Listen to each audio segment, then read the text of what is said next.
Assalamualaikum warahmatullahi wabarakatuh. Perkenalkan, nama saya Arif Budi Pradana dari kelas 3 FBGSD dengan akhiran NIM 260. Di sini saya akan mempresentasikan istilah dari seni sastra dengan dosen pengampu Pak Pariska Indra Perdana SPD MPD. 20 istilah dalam sastra. Yang pertama yaitu afiks. Afiks adalah bentuk terikat yang apabila ditambahkan pada kata dasar atau bentuk dasar akan mengubah makna gramatikal.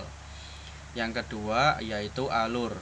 Alur adalah rangkaian peristiwa yang direka dan dijalin dengan seksama dan menggerakkan jalan cerita melalui kerumitan ke arah klimaks dan penyelesaian. Yang ketiga, amanat. Amanat adalah keseluruhan makna atau isi pembicaraan untuk dimengerti dan diterima pendengar atau pembaca. Yang keempat, antologi. Antologi adalah kumpulan karya tulis pilihan dari seseorang atau beberapa pengarang.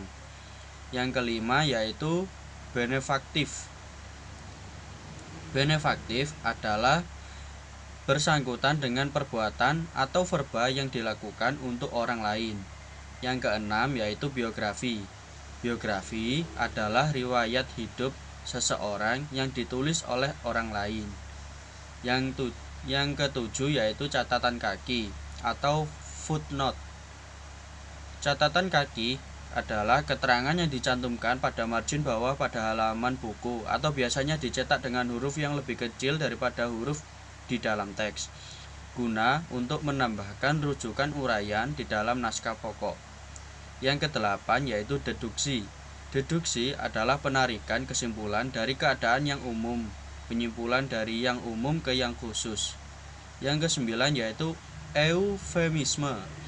Eufemisme adalah ungkapan yang lebih halus sebagai pengganti ungkapan yang dirasakan kasar, yang dianggap merugikan atau tidak menyenangkan.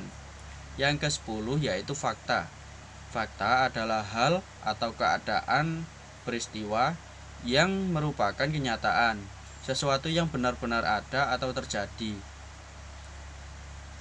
Yang ke-11 yaitu hiperbol atau ucapan, ungkapan, pernyataan, kiasan yang dibesar-besarkan atau berlebih-lebihan, dimaksudkan untuk memperoleh efek tertentu. Yang ke-12 yaitu imajinasi, daya pikir untuk membayangkan atau dalam angan-angan untuk menciptakan gambar atau lukisan, karangan, kejadian yang berdasarkan kenyataan atau pengalaman seseorang. Yang ke-13 yaitu kasuatif, bentuk verba yang menyebabkan sebab atau menjadikan. Yang ke-14 yaitu logis, sesuai dengan logika, benar menurut penalaran atau masuk akal. Yang kelima yaitu litotes. Litotes adalah pernyataan yang memperkecil sesuatu atau melemahkan dan menyatakan kebalikannya. Yang keenam yaitu lafal. Lafal adalah cara seseorang atau sekelompok orang dalam suatu masyarakat bahasa mengucapkan bunyi bahasa. Yang ketujuh yaitu imbuhan. Imbuhan adalah bubuhan atau yang berupa awalan, sisipan, akhiran pada kata dasar untuk membentuk kata baru. Yang ke-8 yaitu ilmiah. Ke-18 maksud saya yaitu ilmiah. Ilmiah bersifat ilmu, secara ilmu pengetahuan, memenuhi syarat atau kaidah ilmu pengetahuan. Yang ke-19 yaitu faktual, berdasarkan kenyataan mengandung kebenaran. Yang ke-20 yaitu eksposisi, uraian atau paparan yang bertujuan untuk menjelaskan maksud dan tujuan. 5 istilah yang dikaitkan dengan pendidikan. Yang pertama yaitu eufemisme. Eufemisme adalah ungkapan yang lebih halus sebagai pengganti ungkapan yang dirasakan kasar yang dianggap merugikan atau tidak menyenangkan. Bertujuan agar melatih ungkapan dari seseorang siswa agar mengungkapkan sesuatu dengan halus sehingga terlihat sopan, berkaitan dengan bahasa Indonesia dan PPKN. Yang kedua yaitu imbuhan.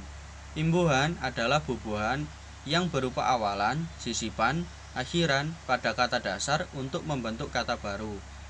Bertujuan agar melatih siswa menambah kosakatanya dalam memberikan tambahan baik berupa awalan, sisipan ataupun akhiran berkaitan dengan bahasa Indonesia. Yang ketiga yaitu imajinasi. Imajinasi adalah daya pikir untuk membayangkan atau dalam angan-angan untuk menciptakan gambar atau lukisan, karangan, kejadian berdasarkan kenyataan atau pengalaman seseorang. Bertujuan agar siswa dapat melatih berpikir dengan kreatif yang berkaitan dengan pengalamannya, serta pemilihan bahasa untuk menyampaikannya berkaitan dengan bahasa Indonesia. Yang keempat yaitu hiperbol. Hiperbol adalah ucapan atau ungkapan pernyataan, kiasan yang dibesar-besarkan atau dilebih-lebihkan, dimaksudkan untuk memperoleh efek tertentu. Bertujuan agar siswa dapat kreatif dalam memilih kata yang digunakan untuk membesarkan ucapannya berkaitan dengan bahasa Indonesia. Yang terakhir, kelima yaitu fakta. Fakta adalah hal atau keadaan peristiwa yang merupakan kenyataan sesuatu yang benar-benar ada atau terjadi. Bertujuan agar melatih siswa untuk berkata ataupun bercerita tentang kebenaran, erat kaitannya dengan PKN dan bahasa Indonesia.